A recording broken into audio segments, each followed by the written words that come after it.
Buenas noches, bienvenidos a Historias para Dormir, el canal donde exploramos relatos fascinantes y poco conocidos de la historia.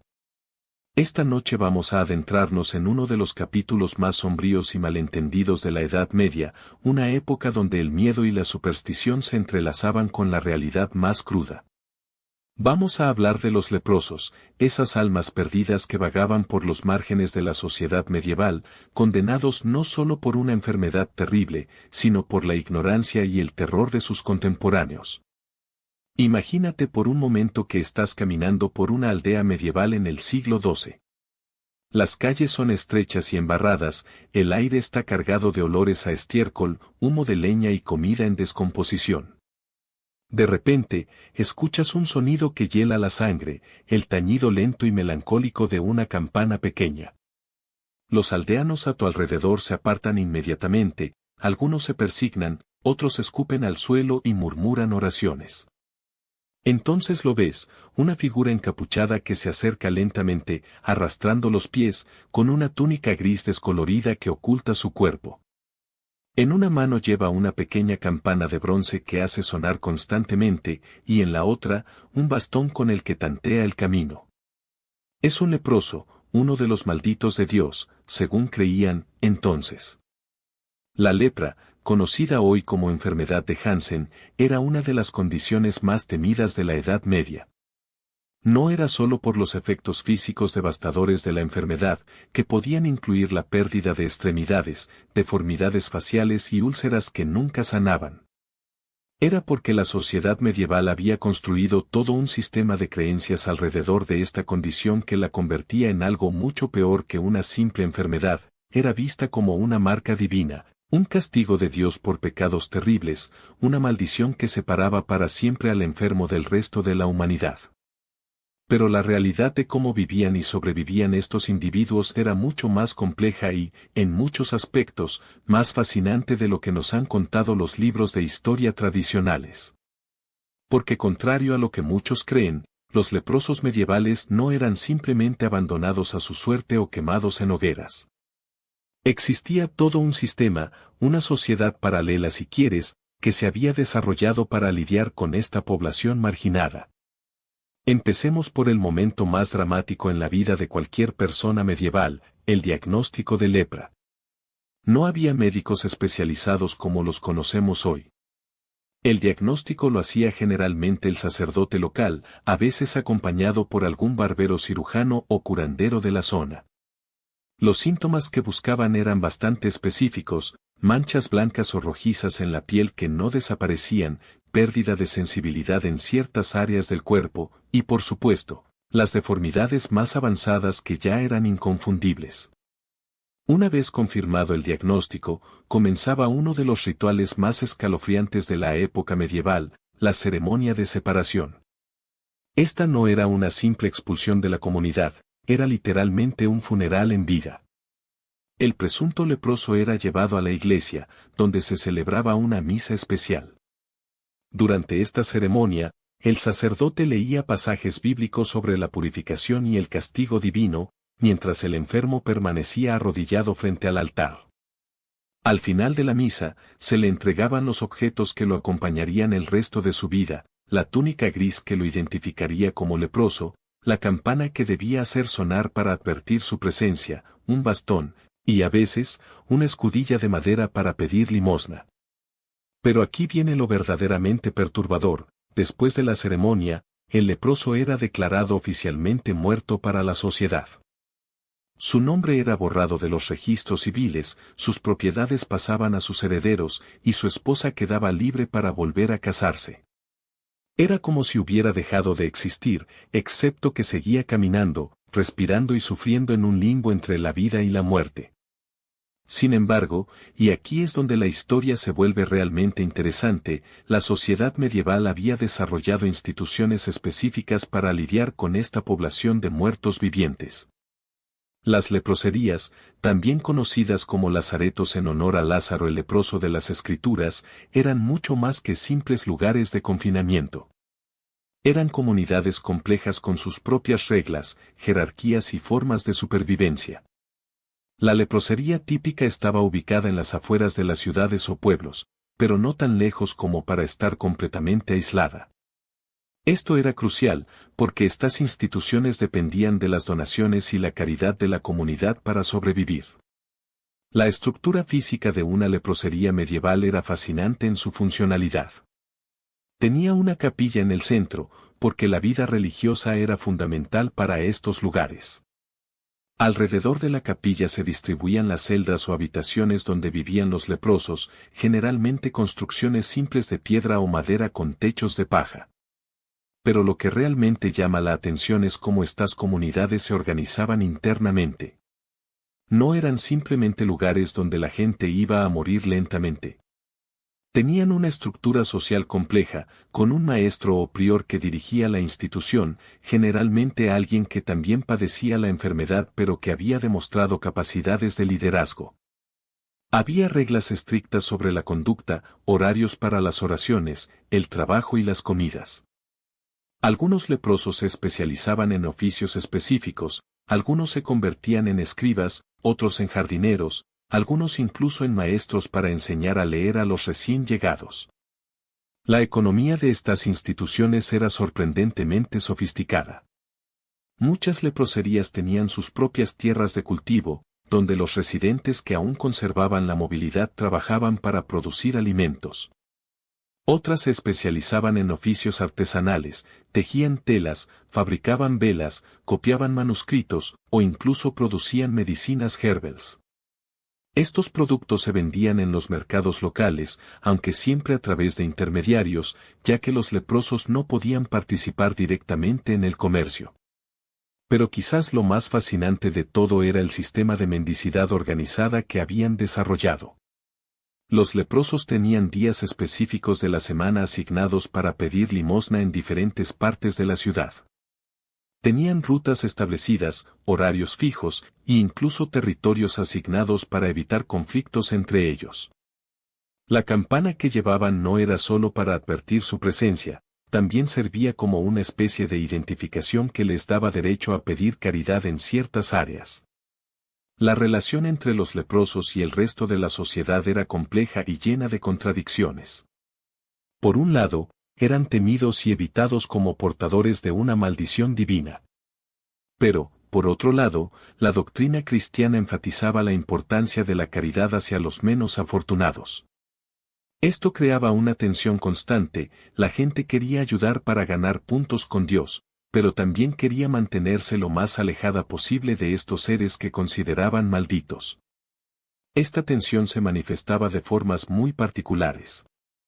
Por ejemplo, cuando un leproso se acercaba a pedir limosna, la persona que quería dar caridad no podía entregarle el dinero directamente en la mano. En su lugar, el leproso tenía que colocar su escudilla en el suelo, y la persona dejaba caer las monedas desde cierta distancia. Si querían darle comida, ésta se colocaba en una superficie intermedia, como una piedra o un trozo de madera, para evitar cualquier contacto directo. Pero había excepciones fascinantes a estas reglas. Los reyes y nobles a menudo participaban en ceremonias de caridad donde lavaban los pies de los leprosos el Jueves Santo, imitando el gesto de Cristo. Estos eventos eran altamente ritualizados y se consideraban actos de gran piedad, aunque después de la ceremonia, los participantes se sometían a elaborados rituales de purificación. La vida diaria dentro de una leprosería tenía sus propios ritmos y tradiciones. El día comenzaba antes del amanecer con oraciones matutinas en la capilla. Los leprosos que aún podían caminar se dirigían a sus tareas asignadas, algunos trabajaban en los jardines, otros en los talleres, algunos se dedicaban a cuidar a los más enfermos. Los que ya no podían trabajar pasaban sus días en oración o en conversación con otros residentes. Las comidas eran eventos comunitarios importantes. Aunque la comida era simple, generalmente consistía en pan, gachas de avena, verduras y ocasionalmente algo de carne los días festivos, el acto de comer juntos mantenía vivo el sentido de comunidad. Los leprosos desarrollaron sus propias tradiciones culinarias, adaptando recetas para acomodar las dificultades que tenían algunos para masticar o tragar debido a las deformidades causadas por la enfermedad. Uno de los aspectos más sorprendentes de la vida en las leproserías era el nivel de alfabetización que se desarrolló en estas comunidades. Muchos leprosos aprendieron a leer y escribir durante su estancia, ya que tenían tiempo abundante y acceso a manuscritos religiosos. Algunos se convirtieron en cronistas de sus propias experiencias, dejando relatos detallados de la vida en estas instituciones que han sobrevivido hasta nuestros días. Estos documentos revelan una realidad muy diferente a la imagen popular de los leprosos como seres completamente marginados y desesperados. Hablan de amistades profundas, de romances que florecían entre residentes, de debates teológicos apasionados, e incluso de conflictos políticos internos sobre cómo debía dirigirse la institución. Era, en muchos sentidos, una sociedad en miniatura con todas las complejidades de cualquier comunidad humana. La cuestión del matrimonio y las relaciones íntimas entre leprosos era particularmente compleja. Oficialmente, la Iglesia desalentaba estas uniones, argumentando que los leprosos ya estaban muertos para el mundo y debían dedicarse completamente a la preparación espiritual para la vida eterna. Sin embargo, en la práctica, muchas leproserías permitían e incluso bendecían las uniones entre residentes. Estas ceremonias se realizaban en la capilla de la institución, pero eran mucho más simples que los matrimonios tradicionales. Los hijos nacidos de estas uniones presentaban un dilema particular. Si nacían sin signos de lepra, generalmente eran entregados a familias adoptivas fuera de la leprosería, para darles una oportunidad de vida normal. Si mostraban síntomas de la enfermedad, permanecían en la institución y eran criados por toda la comunidad. Estos niños crecían en un ambiente único, donde la deformidad física era normal y donde se valoraban más las cualidades del carácter que la apariencia externa. La medicina dentro de las leproserías era una mezcla fascinante de superstición, conocimiento empírico y experimentación desesperada.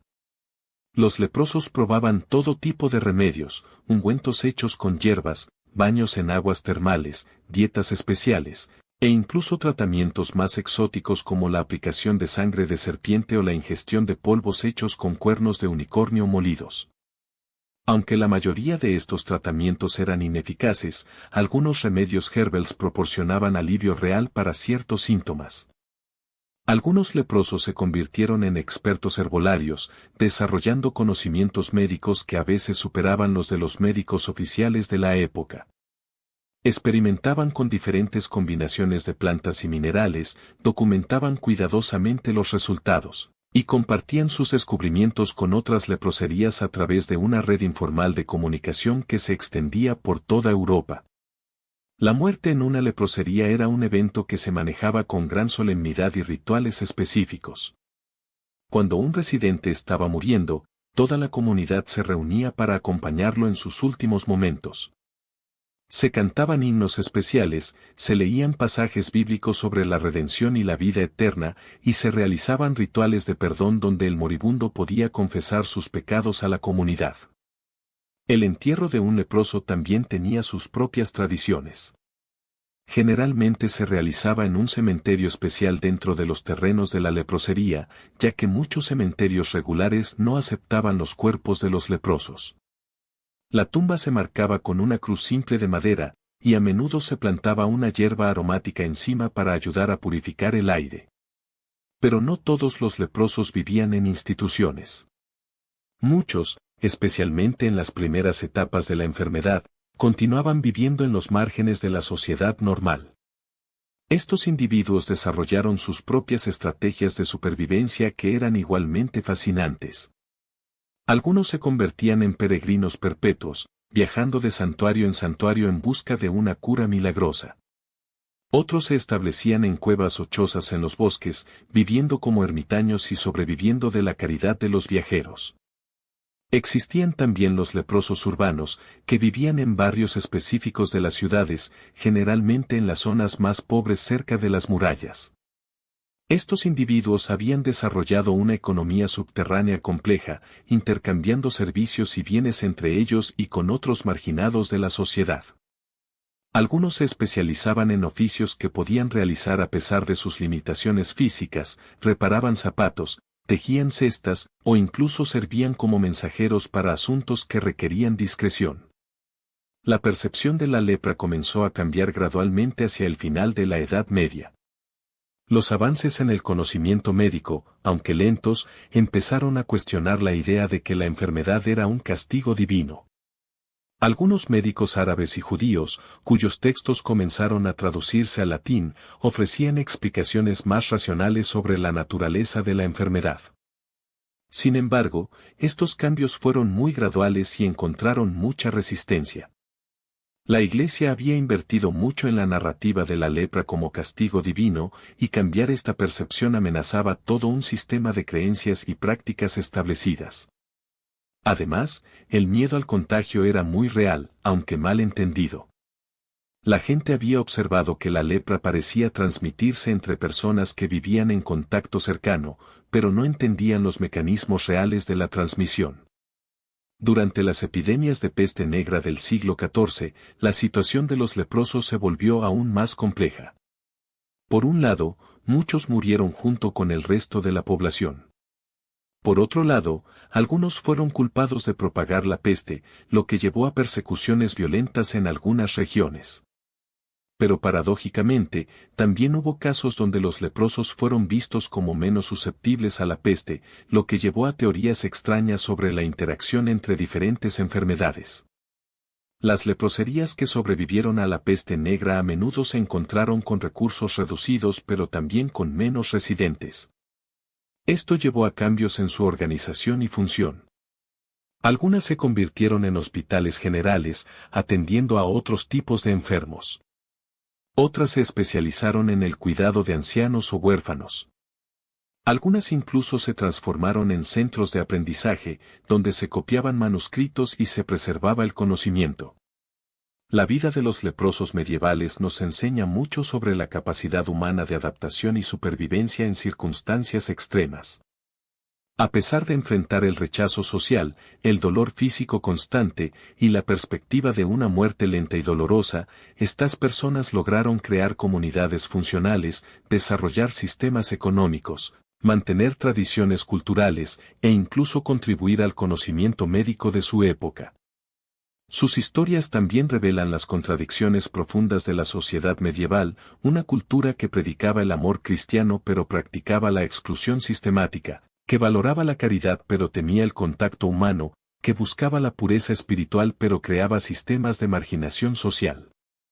Cuando, finalmente te duermas esta noche, piensa en esos individuos valientes que, hace más de 700 años, encontraron formas de vivir con dignidad a pesar de circunstancias que habrían quebrado a muchos. Sus campanas ya no suenan por los caminos medievales, pero sus historias de resistencia, comunidad y esperanza continúan resonando a través de los siglos, recordándonos que incluso en los momentos más oscuros de la historia humana, el espíritu humano encuentra maneras de perseverar y crear significado. La lepra medieval no era solo una enfermedad, era un espejo que reflejaba todos los miedos, prejuicios y contradicciones de una época. Y los leprosos no eran simplemente víctimas pasivas de su destino, sino individuos complejos que crearon sus propias formas de resistencia, supervivencia y comunidad en los márgenes de un mundo que los había rechazado. Sus historias merecen ser recordadas no solo como curiosidades históricas, sino como testimonios poderosos de la capacidad humana de encontrar luz incluso en la oscuridad más profunda.